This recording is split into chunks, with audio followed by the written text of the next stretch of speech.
Hello, twongeye kubaha ikaze ku Inkuru TV, aho uyu munsi tugiye kurebera hamwe ubusobanuro n'imiterere n'imico igiye iranga umwana w'umuhungu ufite izina rya Edmond. Nongera gusaba abakunzi b'Inkuru TV yuko bakora like ku biganiro tubahaye, bagakora like aho ngaho ku gipfunsi bakahakanda, bakakanda ku nzogera bashyashya, bakadukora subscribe kugira ngo bajye babona ibiganiro byacu ko bigiye bisohoka umunsi ku munsi, bakanatwandikira muri comment bakatubwira, bakadusangiza ibyifuzo n'ibitekerezo byabo.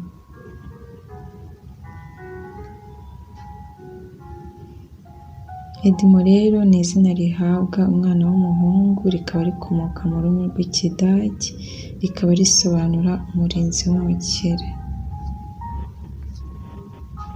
Uzasanga bamwe bitwa ba Eddie, Edouard n'ayandi. Bimwe mu biranga Edmond cyangwa se Eddie cyangwa se Edouard, ni umuntu uzi kubara inkuru, aba azi kuganira ku buryo gusubiramo ibyabaye ukagira ngo nawe wari uhari. Ni umuntu uha agaciro uburyo bwo kuvugana n'abandi communication, kuko ahugukira ubumenyi kandi bigatuma ibyo nawe ashaka gutambutsa bigerwaho.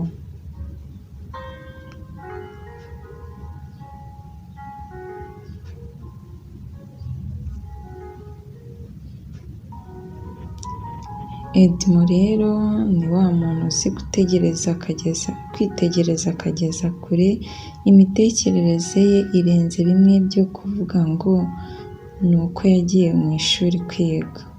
Nubwo akunda akazi ariko rimwe na rimwe Edmond ajya aba umunebwe ku bwende, agasubika ibyo yabasha gukora bikarangira nyine atabikoze. Aba yifuza guhorana n'abantu bakaganira, bakungurana ibitekerezo kandi bakarushaho kwishima.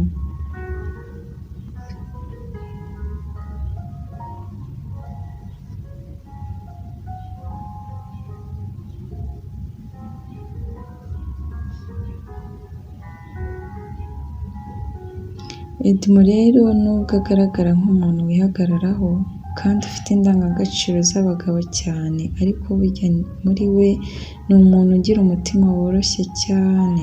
Ni wa muntu ushobora kubabara agaturika akarira kandi anarakara vuba.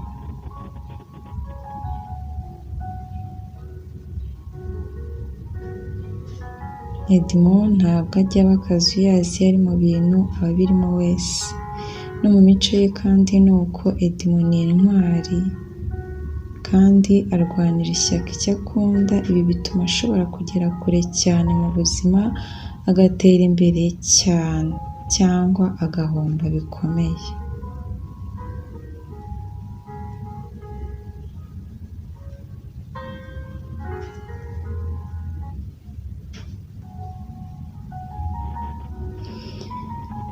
Ibibi bya Edmond rero ni wa muntu uhubuka, akaba anarakara vuba.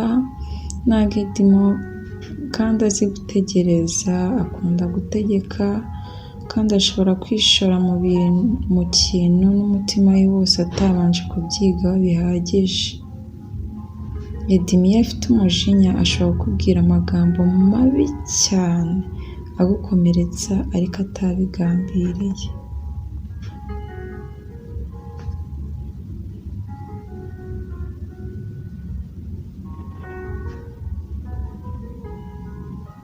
Edmond uzasanga ari wa muntu ukunda gukorana n'abandi no kwishyira hamwe n'abandi mu matsinda, ariko akanga uwamushyiraho igitugu kuko akunda kwigenga.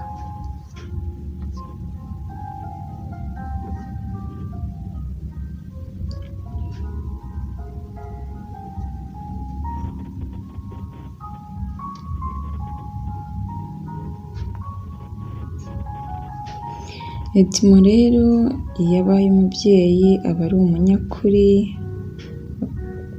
ugira gahunda kandi ushyira ibintu ku murongo, aba yifuza guhora yahorana n'abantu bakaganira, bakungurana ibitekerezo kandi bakarushaho kwishima, kandi iyo mu rugo rwe aba ari wa muntu ukunda gushyira ibintu ku murongo byo mu rugo rwe, bikaba biri ku murongo.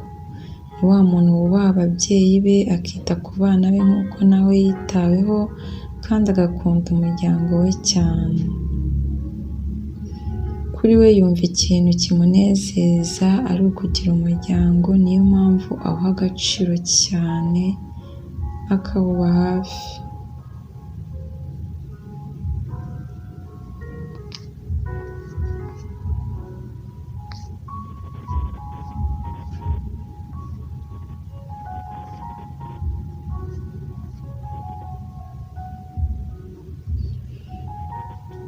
Mwakoze cyane rero, nizere ko ba Edmond, ba Edouard, ba Eddy barushijeho kumenya ubusobanuro n'imiterere n'imico igiye ibaranga.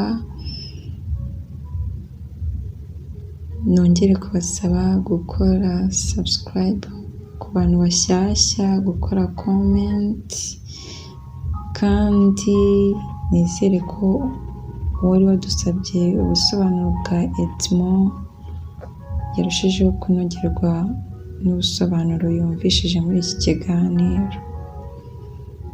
Naho utaha, amahoro y'Imana abane namwe. Bye.